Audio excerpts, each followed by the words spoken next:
Okay, so next topic हम लोग start कर रहे हैं रिफ्रैक्शन। देखते हैं।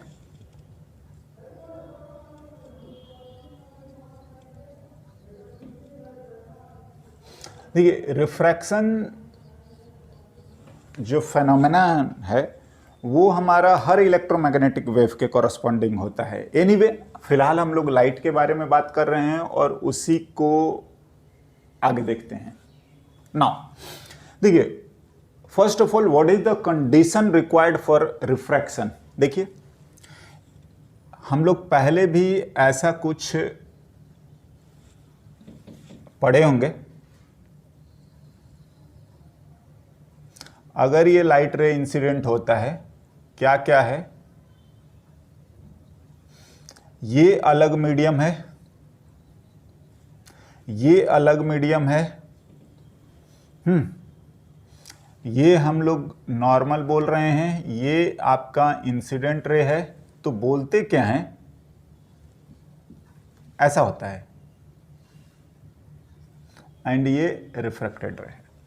हाँ ना, देखिए, अगर हम लोग रिफ्रैक्शन की रिक्वायरमेंट बोलेंगे तो होता क्या है कि whenever light ray incident on the interface of two medium. हाँ, इसमें कोई रिक्वायरमेंट नहीं होता है कि ये डेंसर हो, रेयर हो, ऐसी कोई बात नहीं है, बस अलग अलग हो ना।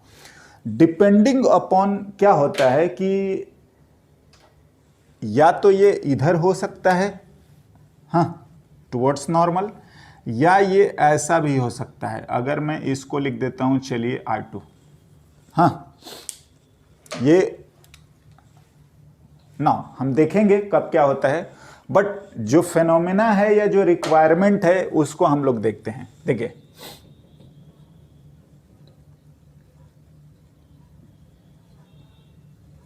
Bending of lights when it passes through one medium to another is known as refraction। हाँ जी, इसको हम लोग रिफ्रैक्शन बोलते हैं।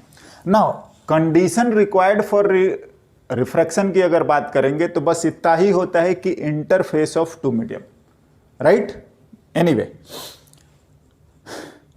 अब देखिए, ऐसा है, अगर अपन इस चीज को, एंगल को हम लोग नॉर्मल से ही मेजर करते हैं और आई मानते हैं, और चलिए मैं इसको आर मान रहा हूं फिलहाल, रिफ्रैक्टेड, इसी को पहले देखते हैं हम लोग। तो देखिए, हमें ये angle of incident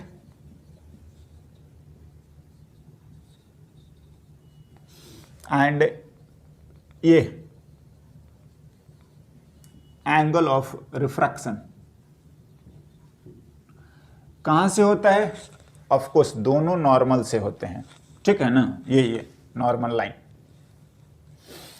from normal, बिल्कुल। अगर स्टैंडर्ड वे में, बाद बाकी आप ये भी मेजर कर सकते हैं, इधर से भी मेजर कर सकते हैं, कोई दिक्कत नहीं है, बट ये स्टैंडर्ड मेजरमेंट है। नाउ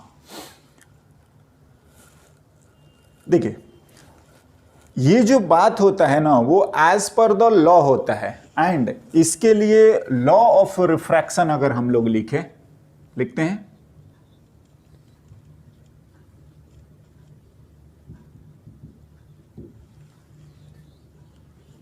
हाँ जी, लॉ ऑफ रिफ्रैक्शन पहला,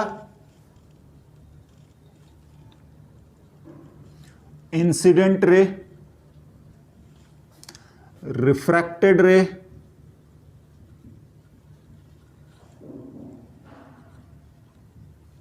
and normal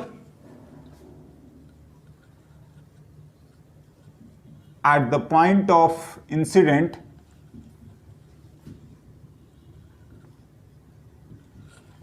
are in same plane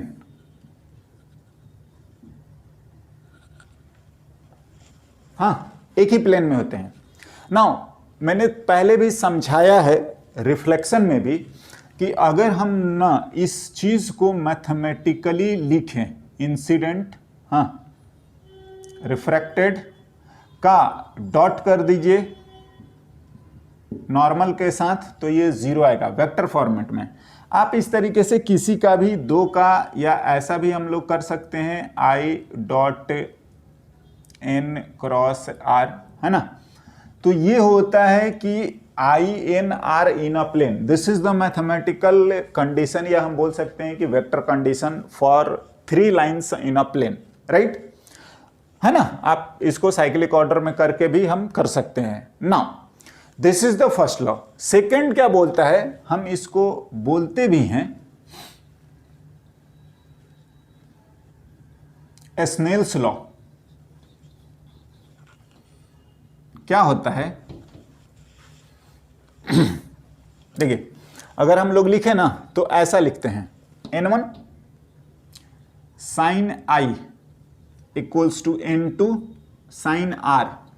मैं इसको थोड़ा और रीअरेंज करता हूं, क्या, sine I upon sine R को हम लोग n2 बाई n1 लिखते हैं।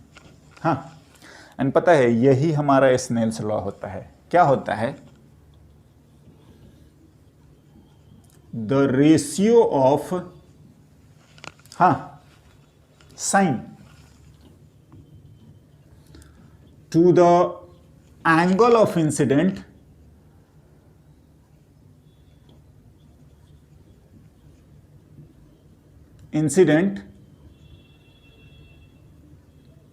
to the angle of refraction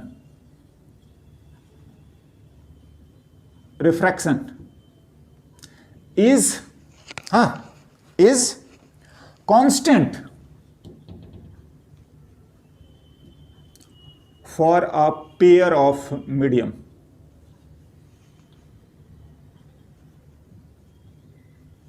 हाँ जी, ये हमारा सेकंड लॉ है।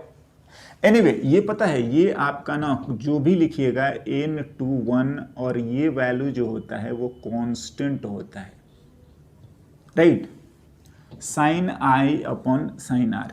मैं बोलूंगा याद करने के लिए आप इसको याद करिए, बट लॉ हम ऐसे बोलते हैं। हाँ, नाउ थोड़ा सा और इसको हम लोग एक्सप्लेन करते हैं। देखिए n1 n2 हमने पहले भी समझाया है कि n1 n2 होते क्या हैं, it's a refractive index of a medium. चलिए एक बार थोड़ा सा मैं और लिखता हूं, हाँ, देखते हैं।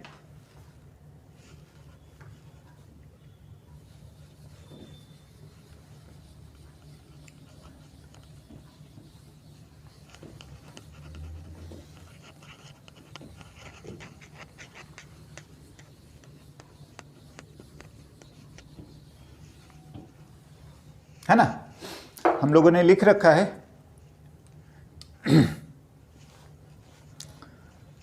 एनीवे थोड़ा सा और बात करते हैं। क्या मैं बोल रहा हूं, रिफ्रैक्टिव इंडेक्स को एक बार और लिखते हैं।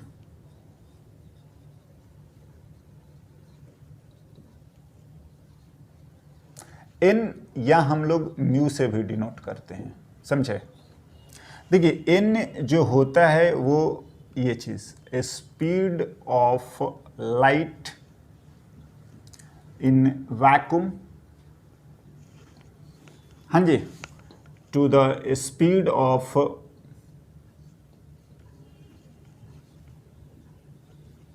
Light in medium.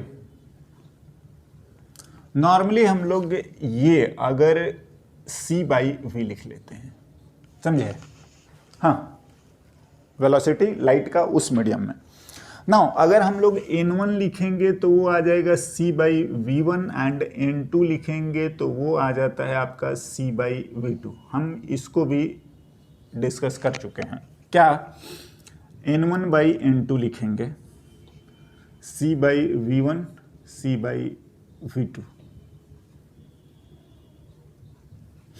ये अगर हम लोग ऐसा लिख रहे हैं n1 v1 equals to n2 v2, या ये तो आप याद कर सकते हैं। और अगर हम लोग ये लिख रहे हैं N2/N1, इसको हम N21 लिखते हैं, तो क्या लिखते हैं? रिफ्रैक्टिव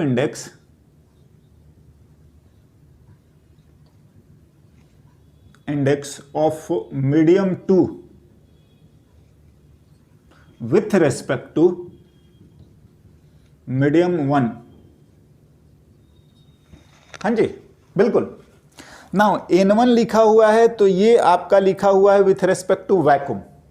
बिल्कुल, हम पहले भी इसको एक बार समझाए हैं। एनीवे, कोई दिक्कत वाला बात नहीं है।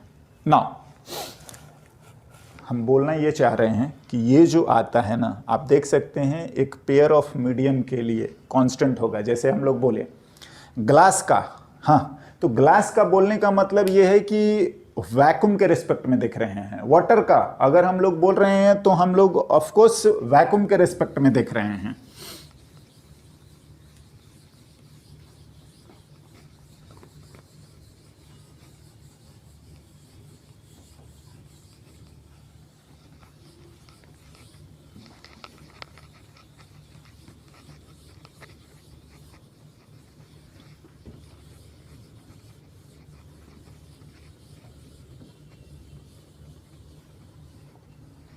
हाँ जी, देखिए, अगर हम लोग लिखें n, ऐसे लिख देते हैं,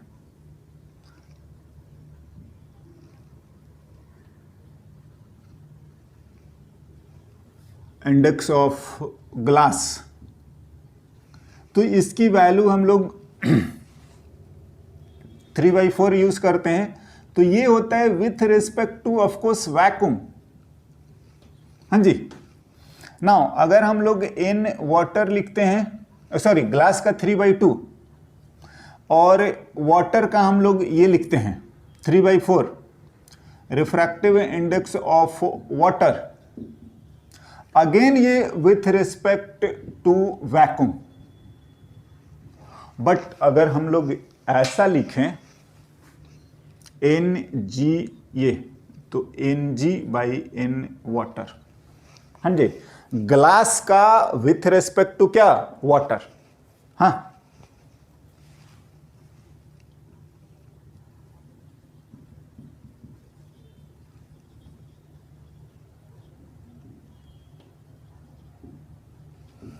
बिल्कुल, है ना। जिसके रेस्पेक्ट में लिखते हैं उसको बाद में लिखते हैं, ऐसा हम स्टैंडर्ड वाली बात है, आप इसको ध्यान रखना है। एनीवे, नाउ अगर आप ये बात करेंगे ना तो क्या होगा कि इसके लिए अगर आप लिखेंगे तो 3/2 और divided by 3/4,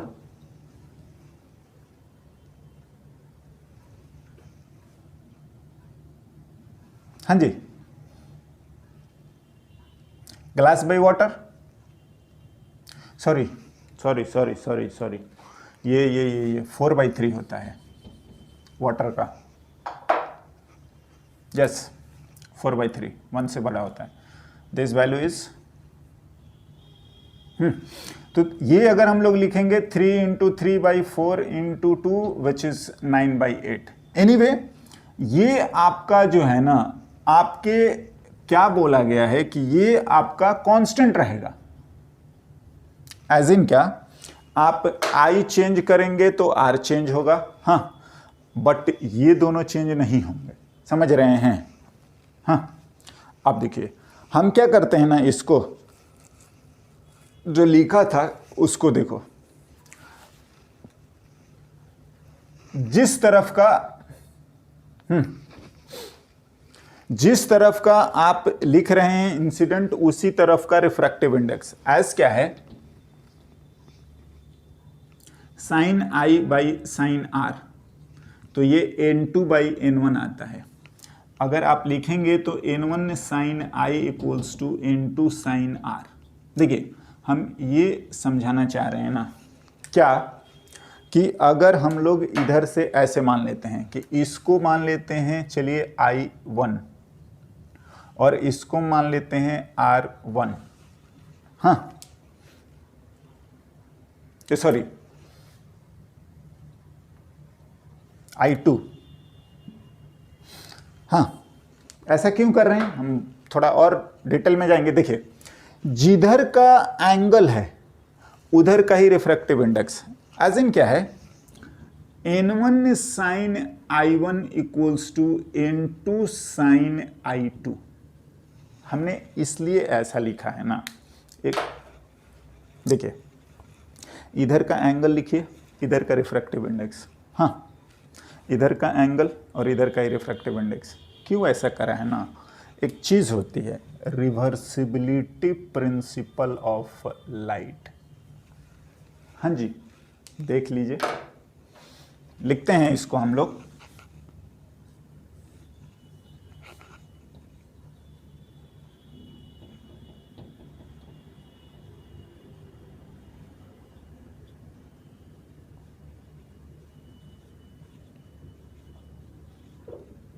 reversibility principle of light. देखिए, सिंपल बात यह है कि जिस पाथ से लाइट जा रहा है उस पाथ से आ भी सकता है या आता भी है, ये साइमल्टेनियस होता है। समझ रहे हैं, बोल ये रहे हैं कि अगर ये हमारा एंगल ऑफ इंसिडेंट है ये वाला, तो रिफ्रैक्शन हमारा ये होगा। हाँ, या बोले कि अगर ये इंसिडेंट रे है ब्लैक, हाँ एरो, तो ये हमारा ब्लैक वाला रिफ्रैक्टेड रे आएगा। नाउ अगर हमारा ये वाला इसी रे को, बस मैंने डायरेक्शन चेंज करा है, अगर ये इंसिडेंट हो गया तो फिर ये हमारा रिफ्रैक्टेड हो जाएगा। एंड इसी को सिंपल हम लोग रिवर्सिबिलिटी प्रिंसिपल ऑफ लाइट बोलते हैं। उसको हम लिख भी दे रहे हैं, बट मैं ये बोल रहा हूं कि अगर हम इसको बोल रहे हैं आई, तो फिर ये मेरा हो जाएगा क्या, आर। हाँ ना,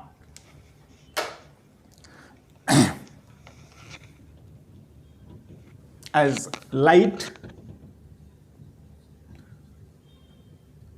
reverse back its path at every point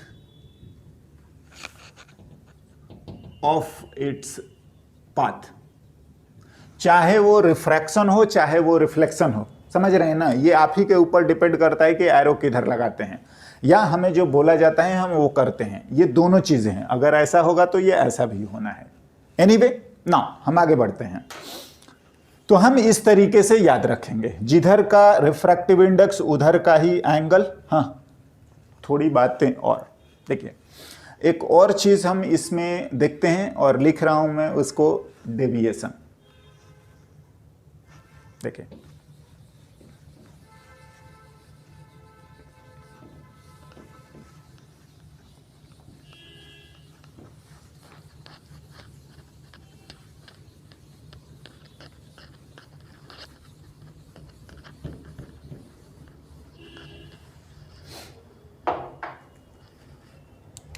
देखिए डेविएशन, डेविएशन डेल्टा से यूज करते हैं। और डेविएशन अगर हम लोग लिखें तो और कुछ नहीं होता, bending of lights from its actual path. चलिए पहले मैं इसी को लिखता हूं, डेल्टा। आई होप समझ में आना चाहिए। ये जा रहा था, ये अभी है ना, हम लोग ब्लैक वाले को स्टैंडर्ड मानते हुए। नाउ पहले भी लिख चुके हैं, bending of lights from its path. Anyway, अगर मैं डेल्टा अभी लिखने की कोशिश करूं तो देखिए, ये पूरा एंगल जो है हमारा कितना होगा, ये आई है तो ये भी आई होगा, बिल्कुल। हाँ, और ये हमारा आर है, तो फिलहाल आ जा रहा है ये आई माइनस आर, ऐसे लिख लेते हैं, है ना। ये हटाइए, एंगल तो हम समझ ही रहे हैं, एंगल ही लिख रहे हैं, ठीक है। ये ना देखिए, बात है अगर R2 होता है तो, या मैं ऐसा लिखूं कि अगर हम इसको माने तो नॉर्मल से, और ये आर डैश। हाँ जी, पहली बात, ये कब होगा और ये कब होगा देखते हैं।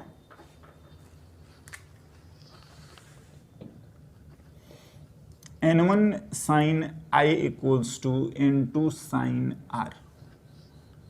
देखिए, as theta increases sine theta भी बढ़ता है, समझ रहे हैं ना। तो अगर N1 छोटा होगा, अगर I बड़ा होगा, हाँ ठीक है, तो यहाँ पर अगर I बड़ा होगा या मान लो कि N1 बड़ा होगा तो ये छोटा होना चाहिए, तभी तो ये ऐसा होने वाला है।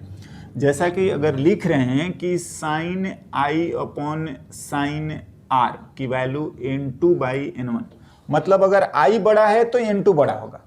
हाँ जी, I बड़ा है तो N2 बड़ा होगा, या हम बोल रहे हैं कि N1 छोटा है तो R छोटा होगा। मतलब देखिए, इसी चीज को बोलते हैं क्या, if N2 greater than N1, N2 बड़ा हो जाएगा N1 से, तो हमारा दिस इंप्लाइज कि R छोटा हो जाएगा I से। बिल्कुल, ये हम बोलते हैं रेयरर से डेंसर। हाँ, लिखते हैं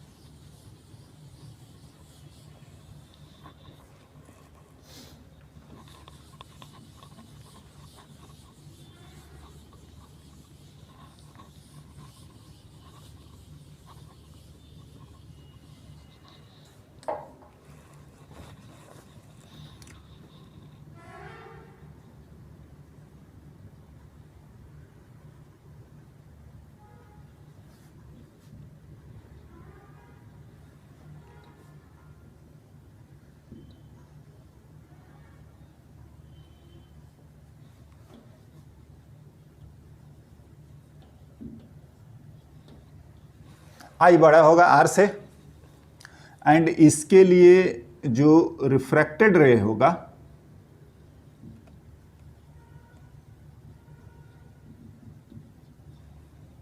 R1, बिल्कुल ये, that is bend towards normal. ये सब देखिए थोड़ा नहीं होता है कि लॉजिकली ध्यान रखने के लिए बोल सकते हैं, और कोई बहुत बड़ा थ्योरी नहीं है, समझे ना। दूसरा, हाँ, अगर हम बोल रहे हैं क्या, ध्यान से, सारा डिस्कशन यहीं से हो रहा है। अगर मैं बोल रहा हूं कि मेरा N2 बड़ा हो जाए, तो N2 बड़ा होने का मतलब ये है कि I छोटा होना चाहिए, समझ रहे हैं, यानी कि फिर ये हमारा R डैश हो जाएगा। क्या बोला जा रहा है, डेंसर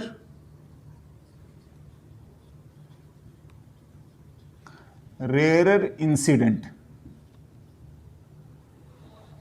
दैट इज N1 बड़ा है N2 से, I छोटा हो जाएगा, ये R डैश हम फिलहाल बोल रहे हैं। हाँ, ये आएगा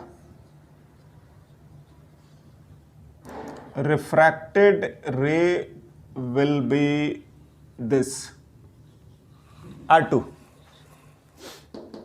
हाँ, यहां पर अगर डेविएशन की बात करोगे तो ये डेल्टा हमने इसी को समझाया है पहले, बिल्कुल लिखा है, ये R1 के कॉरस्पॉन्डिंग ही है।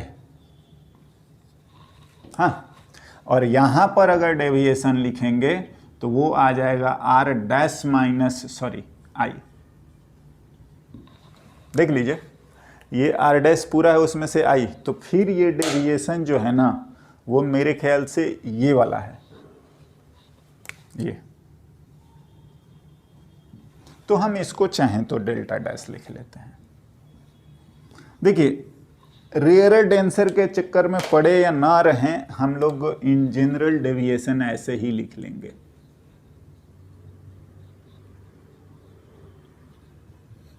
I माइनस आर,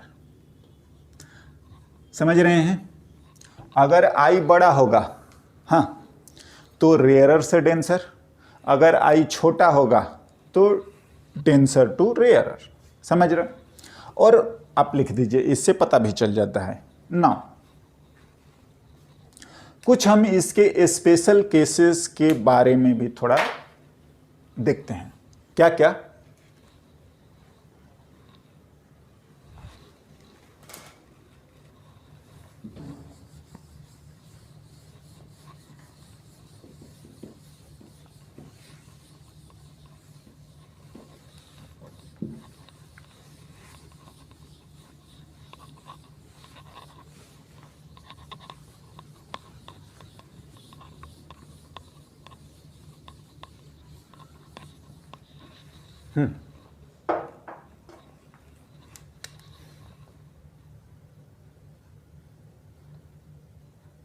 हम लोग इसको बोलते हैं नॉर्मल इंसिडेंट।